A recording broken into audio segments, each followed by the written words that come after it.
بسم اللہ الرحمن الرحیم۔ چند روز قبل جامعۃ الرشید میں ایران سے ایک وفد آیا تھا۔ المصطفیٰ یونیورسٹی کے چانسلر تھے، وہ آئے تھے، ان کے ساتھ کچھ لوگ آئے تھے۔ اس وفد کو جس طریقے سے ہم نے ان کو لیا،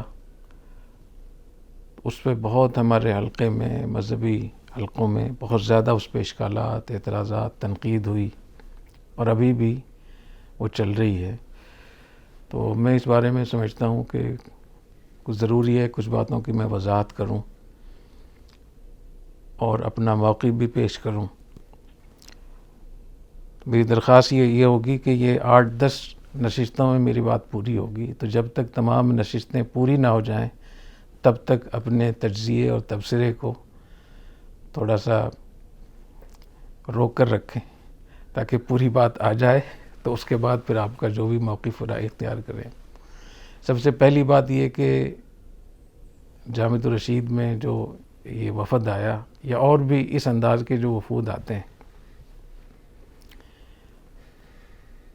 اس وفد کے آنے سے کیا مقاصد تھے اور کیا اہداف تھے، اور ہمیں کیا رویہ اختیار کرنا چاہیے تھا، اور ہم نے یہ کیوں کیا، اس کے حوالے سے سیرت کیا کہتی ہے، حالات کیا کہتے ہیں، سلف صالحین کا کیا اس بارے میں ان کا معمول رہا، ان کا رویہ رہا، ہماری جتنی بھی بڑی دینی تحریکیں ہیں اس وقت میں جو چل رہی ہیں ان کا ایران کے ساتھ کیا تعلق ہے، اور ہمارے اکابر اور مشائخ اس خطے میں، بر صغیر میں، پاکستان بننے سے پہلے اور پاکستان بننے کے بعد اور موجودہ وقت میں اس پہ کافی تفصیل سے میں بات کرنا چاہتا ہوں۔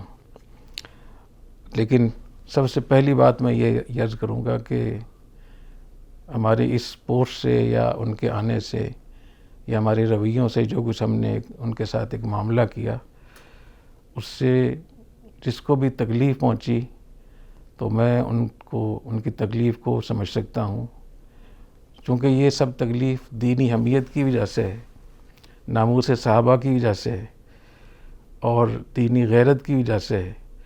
تو میں اس کو قبول کرتا ہوں، آپ کی تنقید کو، آپ کے اشکالات کو، اور میں یہ سمجھتا ہوں کہ یہ جذبہ قابل قدر ہے، قابل رشک ہے کہ دین کے لیے، صحابہ کرام کے لیے انسان اپنی جان قربان کرنے کے لیے بھی تیار ہوتا ہے۔ تو کسی تعلق کو صحابہ کرام کی وجہ سے اس کو چھوڑنا یا اس پہ بات کرنا یا اپنی غیرت کا مظاہرہ کرنا، یہ اچھی بات ہے۔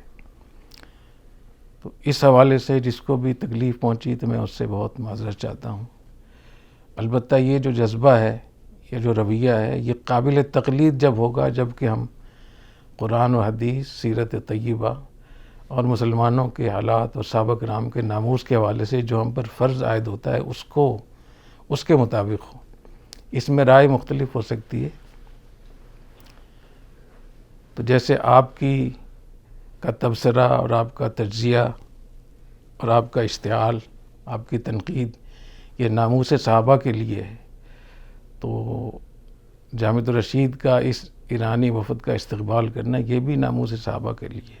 یہ الگ اس کو نہ سمجھیں، طریقہ الگ الگ ہو سکتا ہے۔ اس میں بعد میں بات کروں گا کہ کسی بھی معاملے کو حل کرنے کے لیے، کسی مقصد کو حاصل کرنے کے لیے سیرت سے ہمیں کیا معلوم، کیا حکمت اور تدبیر کا ہمیں سبق ملتا ہے، اس کے لیے لابنگ کیسے کرنی چاہیے، ذہن سازی کیسے کرنی چاہیے، یہ مستقل ایک موضوع ہے، اس پہ انشاءاللہ میں بعد میں بات کروں گا۔ لیکن فی الوقت میں آپ کے اس جذبے کو داد دیتا ہوں، اور میں سمجھتا ہوں کہ یہ اس کی علامت ہے کہ آپ کے اندر ایک دینی غیرت ہے، دینی حمیت ہے۔ اللہ تعالیٰ اس کی سمت بھی ٹھیک کر دے تو میرے خیال میں ہمارے بہت سارے مسائل حل ہو جائیں گے۔ دوسری بات یہ کہ وہ چیز جو منصوص نہیں ہے اس پہ دوسروں کو بھی موقع دیں کہ وہ بھی اپنی رائے پیش کر سکیں۔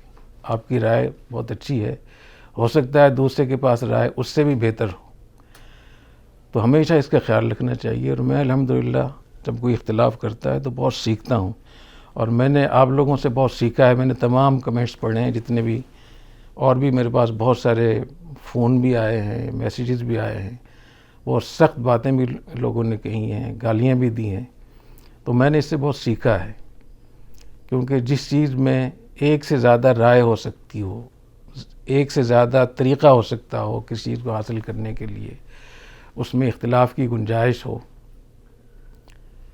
اس میں اختلاف سے آدمی سیکھتا ہے.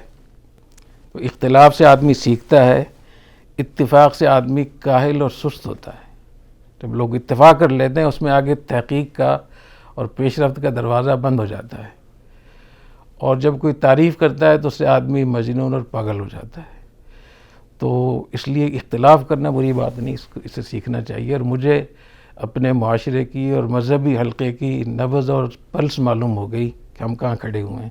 تو مجھے انشاءاللہ امید ہے کہ میں اس کی بنیاد پہ ایک بہتر بات کر سکوں گا. تیسری بات یہ ہے کہ جب بھی کوئی مجھے محسوس ہوتا ہے، مجھے معلوم ہو جائے کہ ہم سے کوئی غلطی ہو گئی ہے، تو زندگی بھر کے لیے بہت آسان ایک جو قرآن حدیث کے مطابق بھی ہے کہ اپنی غلطی کو مان لینا چاہیے، اس کو تسلیم کر لینا چاہیے، اس کی اصلاح کرنی چاہیے. تو پہلے میری بات سن لیں پوری، اور میں نے آپ حضرات کی گفتگو بھی سنی ہے. مزید کسی کے پاس کوئی دلیل ہو، کوئی بات ہو کہ اس طریقے سے کسی بھی مخالف سے ملنا ہی خدا نخواستہ یہ ناموس صحابہ کے خلاف ہے، یا ان کی میزبانی کرنا یا ان کو بلایا تو ہم نے نہیں تھا، لیکن اگر ہم بلائیں بھی تو میں سمجھتا ہوں کہ اگر وہ بلانا کسی نیک مقصد کے لیے ہے، ناموس صحابہ کے لیے ہے، تو اس میں کوئی حرج نہیں ہے. نبی کریم صلی اللہ علیہ وسلم کی سیرت طیبہ سے جو میں مثالیں عرض کروں گا اس سے آپ کو اندازہ ہو جائے گا. تو خلاصہ یہ ہوا کہ اس پہ 8-10 نشستیں ہوں گی. میں کوشش کروں گا کہ 8-10 نشستوں میں پوری امت مسلمہ نے کس طریقے سے معاملات کیے ہیں، اہل تشیع کے ساتھ ہمارے اکابر نے کیسے کیا ہے، اور ان کی کیا درجہ ہے، ان کی کتنی قسمیں ہیں، اس پر بھی میں تھوڑی بات کروں گا. اور اس کا امکان ہے کہ اس سے لوگوں کو تکلیف پہنچے تو اس کی میں پیشگی معذرت چاہتا ہوں، لیکن میں چاہتا ہوں ایک دفعہ اپنی بات میں پوری رکھوں. اللہ تعالیٰ مجھے توفیق عطا فرمائے. جزاکم اللہ.